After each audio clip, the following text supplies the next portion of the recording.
प्रौढ़ साबित school Bible अध्ययन गाइड भजन संहिता की पुस्तक। लेखिका ड्रैगोस्लावा सेंट्रिक। जनवरी, फरवरी, मार्च 2024 के लिए। भूमिका। भजन संहिता की पुस्तक जहां परमेश्वर और उसके लोग मिलते हैं। भजन संहिता की पुस्तक प्रार्थनाओं और भजनों का एक संग्रह है। ये प्रार्थनाएं और भजन कविताएं भी है। वे अब तक लिखी गई सबसे खूबसूरत कविताएं हैं। भजन संहिता की कविताएं विभिन्न मानवीय भावनाओं और विषयों के बारे में बात करती है। प्रशंसा, खुशी, उदासी और पीड़ा। ये कविताएं या गीत सार्वजनिक या निजी तौर पर पढ़े या गाए जाते थे। उन्हें किसने पढ़ा या गाया? राजाओं, कवियों और पुरोहितों या आध्यात्मिक अगुवाओं ने उन्हें गाया। पापियों ने भी ऐसा ही किया, जिन्होंने अपने पापों को स्वीकार किया और अपना जीवन परमेश्वर को वापस दे दिया। आपके और मेरे जैसे लोगों ने भी इन गीतों और कविताओं को गाया या पढ़ा। भजन संहिता की पुस्तक पुराने नियम के समय से ही परमेश्वर के सभी लोगों के लिए प्रार्थना पुस्तक और गीत पुस्तक रही है। भजन संहिता की पुस्तक हमसे बात करती है, लेकिन इससे भी अधिक भजन संहिता की पुस्तक हमारे लिए और हमसे बात भी करती है। भजन संहिता की पुस्तक से परमेश्वर अपने लोगों पर आशीष की वर्षा करता है। भजन संहिता की पुस्तक हमें आशा देती है। इसकी कविताएं हमें प्रभु में नया जीवन देती है। भजन संहिता की पुस्तक एक मार्गदर्शक की पुस्तक भी है, जो हमें खुद को और परमेश्वर की शाही सुंदरता को समझने सिखाती है। भजन संहिता की पुस्तक हमें दुख और दर्द से मुक्त करने में मदद करती है। भजन संहिता की पुस्तक हमें ईश्वर की ओर ले जाती है और हमें अपना जीवन पूरी तरह से उसे समर्पित करने में मदद करती है। हमें यह जानकर आश्चर्य नहीं होना चाहिए कि कई लोगों को लगता है कि भजन संहिता की पुस्तक उनके व्यक्तिगत अनुभवों और भावनाओं के बारे में बात करती है। इसलिए लोग भजन संहिता की कविताओं को अपनी प्रार्थनाएं समझते हैं। मार्टिन लूथर भजन संहिता की पुस्तक के बारे में ये शब्द कहता है। हमें भजन संहिता की पुस्तक में इतने सुंदर शब्द कहाँ मिल सकते हैं। प्रशंसा और कृतज्ञता की ये कविताएं किसी भी अन्य शब्दों की तुलना में हमारी खुशी को बेहतर ढंग से व्यक्त करती है। इन कविताओं में आप कवियों के दिलों में ऐसे देख सकते हैं मानो आप किसी प्यारे बगीचे को देख रहे हो या स्वर्ग को देख रहे हो। या हमें अपने दुख और पीड़ा को संप्रेषित करने के लिए बेहतर शब्द कहाँ मिल सकते हैं। भजन संहिता की पुस्तक में आप कवियों के हृदयों को वैसे ही देखते हैं जैसे आपने मृत्यु को आमने सामने या नर्क में देखा हो। इसलिए यह समझना आसान है कि क्यों भजन संहिता की पुस्तक परमेश्वर के सभी लोगों की पसंदीदा पुस्तक है। हर जगह लोग अपनी आवश्यकताओं के अनुरूप भजन की पुस्तक में एक कविता या गीत पा सकते हैं।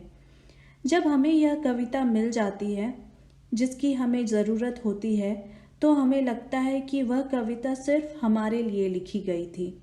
कोई अन्य पुस्तक भजन संहिता की पुस्तक की बराबरी नहीं कर सकती। किसी अन्य पुस्तक में इससे बेहतर शब्द नहीं है। Martin Luther selections from his writing. संपादक जॉन डिलनबर्गर, न्यूयॉर्क, एंकर बुक्स, 1962। पृष्ठ 39 और 40। क्या आप भजनों की पुस्तक पढ़ते समय जीवन बदलने वाला अनुभव प्राप्त करना चाहते हैं? यदि हाँ, तो आपको भी भजन की पुस्तक के गीत और कविताएं अवश्य गानी और प्रार्थना करनी चाहिए। बाइबल के समय में इस्राएलियों ने इन गीतों और कविताओं को गाया और प्रार्थना की। उस समय से परमेश्वर के लोगों ने परमेश्वर की स्तुति करने, प्रार्थना करने और अपने पापों को स्वीकार करने, प्रभु को रोने और उसे धन्यवाद देने के लिए भजन की पुस्तक में कविताओं और गीतों का उपयोग किया है। हमें ये काम करना चाहिए क्योंकि प्रभु सर्वशक्तिमान है। हमें उसकी प्रशंसा करनी चाहिए क्योंकि वह जो कुछ भी करता है उसमें निष्पक्ष है। हमें उसकी दया और प्रेम के लिए उसे धन्यवाद देना चाहिए। इसलिए हम जानते हैं कि हमें भजनों की पुस्तक में गाने और कविताएं गाने और प्रार्थना करने की ज़रूरत है। लेकिन क्या हमें इन गीतों और कविताओं का भी अध्ययन करने की ज़रूरत है? संक्षेप में, हाँ। सबसे पहले हमें यह समझना चाहिए कि भजन संहिता की कविताएं और गीत अलग अलग समय और स्थानों पर लिखे गए थे। दूसरा, ये कविताएं और गीत ईश्वर के बारे में विभिन्न संदेश और पाठ सिखाते हैं। जब हम भजनों की पुस्तक का अध्ययन करते हैं तो हम पाठकों को कवियों और उनके जीवन को बेहतर ढंग से समझने में मदद करना चाहते हैं। तब हम उसके गीतों और कविताओं को भी बेहतर ढंग से समझने लगेंगे। तो हम जानते हैं कि भजन संहिता की कविताएं और गीत परमेश्वर के लोगों की प्रार्थनाएं हैं। क्या आप यह भी जानते हैं कि जब यीशु पृथ्वी पर था तब उसने इनमें से कई कविताओं और गीतों की भी प्रार्थना की थी। भजन संहिता की पुस्तक में कविताएं और गीत भी यीशु के बारे में है। भजन संहिता की पुस्तक में परमेश्वर हमें यीशु को दिखाता है और उसके बारे में बताता है। जब हम भजन संहिता की पुस्तक का अध्ययन करते हैं तो हम उन सभी चीज़ों के बारे में सीखना चाहते हैं जो परमेश्वर ने यीशु मसीह के कारण हमारे लिए किया, करता है और करेगा। भजन संहिता की पुस्तक 150 कविताओं का संग्रह है। ये कविताएं हमें जीवन में हमारी आध्यात्मिक यात्रा को समझने में मदद करती है। हमारी यात्रा विश्वास से शुरू होती है। हमारा विश्वास बढ़ता है क्योंकि हम समझते हैं कि ईश्वर हमारा राजा है। पूरी पृथ्वी और जो कुछ भी घटित होता है वह उसके पूर्ण नियंत्रण में है। हमारा सर्वशक्तिमान ईश्वर हमारे अच्छे व्यवहार को पुरस्कृत करता है। वह दुष्टों को दंड देता है। जब समय कठिन होता है और हम अपने विश्वास के लिए कष्ट सहते हैं तो हमें बाइबल की इस सच्चाई को याद रखना चाहिए।